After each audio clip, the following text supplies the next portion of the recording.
তুর্কির পর এবার আজারবাইজান ভারতের একাধিক গুরুত্বপূর্ণ পদক্ষেপে কার্যত তাদের অর্থনীতি শেষ প্রান্তে এসে দাঁড়ালো। ভারতবর্ষ এবার আজারবাইজানের সঙ্গে ব্যবসা বাণিজ্য সম্পূর্ণভাবে বন্ধ করলো, যা আজারবাইজানের কাছে সব থেকে বড় ধাক্কা। তুরস্ক এবং আজারবাইজান এই দুটো দেশ অপারেশন সিন্দুরের সময় প্রকাশ্যে পাকিস্তানকে সমর্থন করেছিল। একাধিক ফোরামে ভারতের বিরোধিতা তারা করে এবং প্রকাশ্যে পাকিস্তানের পাশে এসে দাঁড়ায়, কিন্তু তারা ভুলেই যায় ভারতের সঙ্গে তাদের ব্যবসায়ী সম্পর্ক এতটা গভীর জায়গায় গিয়ে পৌঁছেছে যে তাদের অর্থনীতি আসলে ভারতের উপর সম্পূর্ণভাবে ডিপেন্ডেন্ট। এই আজারবাইজানের সাথে ভারতের কি কি বিষয়ে ব্যবসা বাণিজ্য হয় তার একটা ছোট্ট ধারণা আপনাদের আমি দিতে চাই। খুব সহজ ভাষায় বললে, আজারবাইজানের যে অর্থনীতি তার ম্যাক্সিমামটাই আজারবাইজান কিন্তু তেল সরবরাহ করে কন্ট্রোল করে। আর আপনারা জানলে অবাক হবেন, ভারতবর্ষ হলো আজারবাইজানের থেকে থার্ড লার্জেস্ট এক্সপোর্টার এই ক্রুড অয়েলের, এবং এই তেল নেওয়া এবার ভারতবর্ষ বন্ধ করলো, যা নিঃসন্দেহে সব থেকে বড় ধাক্কা বর্তমান পরিস্থিতিতে। কত টাকা তেল নিত ভারতবর্ষ আজারবাইজানের থেকে?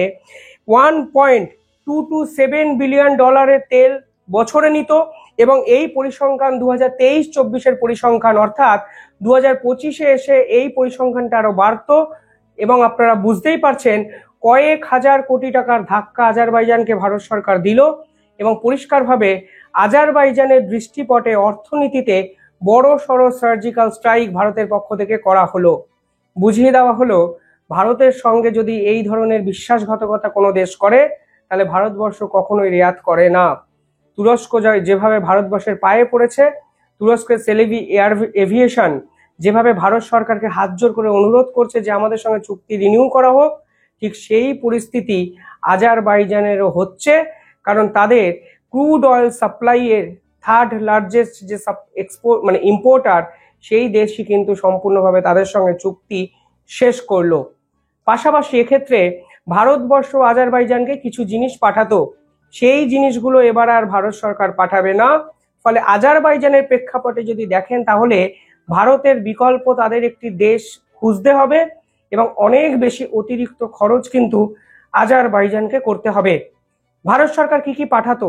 ভারত সরকার পাঠাতো টোব্যাকো, তামাক, টি, কফি, কেমিক্যালস, প্লাস্টিক, রবার এবং পেপার, এই সংক্রান্ত জিনিসপত্র বছরে আজারবাইজানকে কিন্তু সরবরাহ করতো ভারত। কিন্তু মূল ভিত্তিটা হলো আজারবাইজানকে যত টাকার মাল ভারতবর্ষ দিত তার থেকে কয়েকশো গুণ বেশি টাকার মাল ভারতবর্ষ কিন্তু আজারবাইজানের থেকে নিত। ক্রুড অয়েল, বুঝতে পারছেন কতটা কস্টলি জিনিস ভারত সরকার আজারবাইজানের সাথে দিনের পর দিন নিয়েছে। এবং সেই আজারবাইজান নিজেদের বর্তমান ভিত্তিটা না বুঝে, বাস্তব জ্ঞান শূন্য হয়ে এই ধরনের নিজেদের দেশকে নিজেদের ছুরি মাথার মতোই এক আত্মঘাতী সিদ্ধান্ত নিয়ে পাকিস্তানকে সমর্থন করেছে। দেখুন, যখন এই ধরনের চুক্তি একটা দেশের সঙ্গে জড়িয়ে থাকা হয়, তখন অত্যন্ত বুদ্ধিমত্তার সঙ্গে নিজেদেরকে উইথড্র করে নেওয়াটাই বেস্ট জিওপলিটিক্যাল ডিসিশন বলে মানেন বিশেষজ্ঞরা। যে আমি কারোরই বিপক্ষে গেলাম না, কারোর পক্ষেও গেলাম না। সেখানে আজারবাইজান আউট অফ নাওয়্যার কোথাও থেকে কোনো ভিত্তি ছাড়াই পাকিস্তানের পাশে দাঁড়াতে শুরু করে, এবং তুর্কির সঙ্গে একই লাইনে গিয়ে তারা সমর্থন করে পাকিস্তান সরকারকে, এবং তারা বিরোধিতা করতে শুরু করে ভারতবর্ষের অপারেশন সিন্দুরকে। কিসের জন্য করলো নিঃসন্দেহে আজারবাইজান সরকার ভাববেন, এবং আজকের দিনের পর এই চুক্তি বাতিলের পর আজারবাইজান সরকার যে বৃহৎ একটা ক্ষতির সম্মুখীন হবে তা কিন্তু বলাই চলে। পাশাপাশি আপনারা যদি দেখেন তাহলে দেখবেন আজারবাইজানের এই বয়কটের পাশে ভারত সরকার আরো একটা নতুন ধরনের পলিসি কিন্তু অ্যাপ্লাই করেছে আর্মেনিয়া এবং গ্রিসকে নিয়ে, যা তুরস্ক এবং এই আজারবাইজানকে আরো বড় সড়ো ঝটকা দিতে বাধ্য। তার আগে আরো একটা ছোট্ট ইনফরমেশন আপনাদের এই ভিডিওকে কেন্দ্র করে দিয়ে দিই। ভারত সরকার যেমন আজারবাইজানকে চা, কফি, টোব্যাকো, রবার পাঠাতো, ঠিক সেরকম ভাবে এই যে আজারবাইজানও কিন্তু ভারতকে এই তেল ছাড়া আরো উল্লেখযোগ্য কিছু জিনিস কিন্তু সরবরাহ করত। তাদের মধ্যে অ্যানিম্যাল ফিড অর্থাৎ পশু খাদ্য, 2 নম্বর হলো অর্গানিক বিভিন্ন কেমিক্যালস, এই সকল গুরুত্বপূর্ণ এলিমেন্টও কিন্তু ভারতের মার্কেট অন্তত আজারবাইজানের থেকে নিত। ফলে একটা অর্থনীতির যে মূল ভিত্তি, সেই ভিত্তি কিন্তু ভারত সরকার সম্পূর্ণভাবে আজারবাইজানের ভেঙে দিল। তুরস্কর সঙ্গে ক্রুড অয়েল রিলেটেড কোনো চুক্তি ছিল না। ক্রুড অয়েল এমন একটা জিনিস যা পৃথিবীর হাতে গোনা কিছু দেশে পাওয়া যায়, এবং ক্রুড অয়েল যে দেশে পাওয়া যায় সে দেশের ফিনান্সিয়াল স্ট্রাকচার অন্য দেশের থেকে অনেকটা এগিয়ে থাকে। ক্রুড অয়েল যে দেশ দেখবেন বিভিন্ন ক্ষেত্রে ব্যবসা বাণিজ্য করে এবং ওই ব্যবসা বাণিজ্যের টাকায় তাদের নিজস্ব অর্থনীতি ডিপেন্ড করে থাকে, তারা প্রকাশ্যে সকলের সামনে হয়তো যুদ্ধে জড়ায় না। অন্তত যেখানে আপনাদের সাথে কোনো সম্পর্ক নেই, অর্থাৎ আজারবাইজানের যদি এই পুরো বিষয়টার কমেন্ট যদি তারা না করতেন, তাদের কিছু যায় আসতো না। বেসিক্যালি পাকিস্তান তাদেরকে কোনো দিক দিয়ে সে অর্থে সাহায্য করে না, না পাকিস্তান ভবিষ্যতে আজারবাইজানের থেকে কোনো সাহায্য পাবে। কিন্তু তা সত্ত্বেও লাগাতার দিনের পর দিন ভারতে বিরোধিতা করে গেছে, অথচ এই ভারতই সেই দেশের থার্ড লার্জেস্ট এক্সপোর্টার ক্রুড অয়েলের। আমি জানি না এটা আত্মঘাতী সিদ্ধান্ত না কি আমি বলবো, কিন্তু ভারতের এই সিদ্ধান্ত নিঃসন্দেহে আজারবাইজানের কাছে বড় সড়ো সার্জিক্যাল স্ট্রাইক। পাশাপাশি তুরস্ক সেলিভি এভিয়েশন ভারতের পায়ে ড্রাইভ দিয়েছে। তারা বলছে দয়া করে বিভিন্ন এয়ারপোর্ট থেকে আমাদেরকে সরিয়ে দেবেন না। কেন ভারত সরকার সিকিউরিটি ক্লিয়ারেন্স আমাদের দিচ্ছে না? সেলিভি এভিয়েশন এই কোম্পানিটি তুরস্ক রেজিস্টার্ড হলেও আসলে এর মধ্যে অনেক বিদেশি ইনভেস্টার আছে। এই কোম্পানি কোর্টে অ্যাপিল করে বলেছে আমাদের মেইনলি ইনভেস্টার যারা হয় তারা ইউকে, ইউএসএ, মালয়েশিয়া, সিঙ্গাপুর এ সকল দেশ থেকে এসছে। ফলে তুরস্ক রেজিস্টার্ড বলে দয়া করে আমাদেরকে ক্যান্সেল করবেন না। আমরা 17-18 বছর ধরে ভারতের সঙ্গে সম্পর্ক মেনটেন করেছি, কিন্তু যেভাবে ভারত সরকার অ্যাগ্রেসিভ ওয়েতে তুরস্কর সঙ্গে একাধিক চুক্তি বাতিল করছে, তা নিঃসন্দেহে তুর্কির কাছেও একটা বড় ঝটকা। আর এদিনই আরো একটা গুরুত্বপূর্ণ ছবি আমাদের সামনে এলো। সেখানে দেখা যাচ্ছে আসিম মুনির, যিনি পাকিস্তানের সেনা প্রধান, এখন ফিল্ড মার্শাল, তিনি তুরস্ক সফরে গেছেন এবং তুরস্ক সফরে গিয়ে তুরস্কের সঙ্গে ফের একাধিক স্ট্র্যাটেজিক পার্টনারশিপ করতে শুরু করেছেন। আর এখানেই একটা অদ্ভুত তথ্য সামনে তুরস্ক মুখ ফসকে নিয়ে চলে আসে।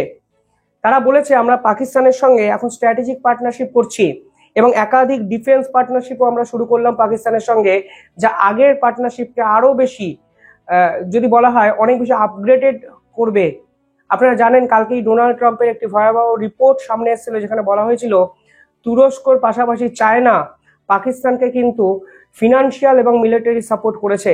আজকে তুর্কি ঘোষণা করে দিল তারা পাকিস্তানের সঙ্গে পরবর্তী স্ট্র্যাটেজিক পার্টনারশিপ করছে, যা তাদের মিলিটারি সাপোর্টকে নেক্সট লেভেলে নিয়ে যাবে।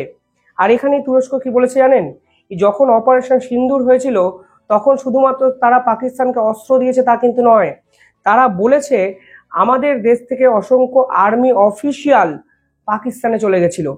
তারা পাকিস্তানে গিয়ে পাকিস্তান সেনাবাহিনীকে স্ট্র্যাটেজিক সাপোর্ট দিয়েছে, তারা পাকিস্তান সেনাপ্রধানকে সাহায্য করেছে এবং তারা বলতে চেয়েছে অপারেশন সিন্দুরে পাকিস্তানের হয়ে তারা ভারতের বিপক্ষে লড়াই করেছে। এবার এরপরে তুরস্কের সাথে সম্পর্ক রাখা কি উচিত? তারা তাদের দেশের সেনাবাহিনী সদস্যকে পাঠাচ্ছে পাকিস্তানের হয়ে যুদ্ধ লড়ার জন্য। এই জিনিস তো রাষ্ট্রসংঘ করে যুদ্ধ থামানোর জন্য। রাষ্ট্রসংঘের পিস কিপিং ফোর্স আছে, তারা বিভিন্ন দেশ থেকে সেনা সদস্যকে কালেক্ট করেন এবং একটা শক্তিশালী সেনাবাহিনী গঠন তারা করতে চেয়েছেন শান্তি প্রতিষ্ঠার জন্য। তুরস্ক করছে ভারতের পিছনে লাগার জন্য, ভারতকে হারানোর জন্য।